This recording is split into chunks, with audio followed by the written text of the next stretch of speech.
ইউনূস সরকারের কাছে ছাত্র জনতার প্রধান চাওয়া ছিল দ্রুততম সময়ে আওয়ামী জালিমদের বিচার নিশ্চিত করা, গুম খুনে অংশ নেওয়া পুলিশদের অপসারণ ও বিচার করা, পুরাতন সিন্ডিকেট ভেঙে প্রশাসনে সংস্কার করা, ভারতীয় আধিপত্যবাদ থেকে দেশকে মুক্ত রাখার লক্ষ্যে ভারত পূজারীদের শক্ত হাতে দমন করা এবং আওয়ামী জাহিলিয়াতের মতো সকল ফেসিবাদকে নির্মূল করে দেশে শান্তি শৃঙ্খলা প্রতিষ্ঠা করা।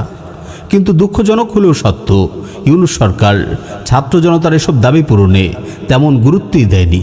বরং তারা ক্ষমতা লাভের পর থেকে একে একে আমেরিকা ও জাতিসংঘের নানান ঘৃণ্য এজেন্ডা বাস্তবায়ন করে চলেছে।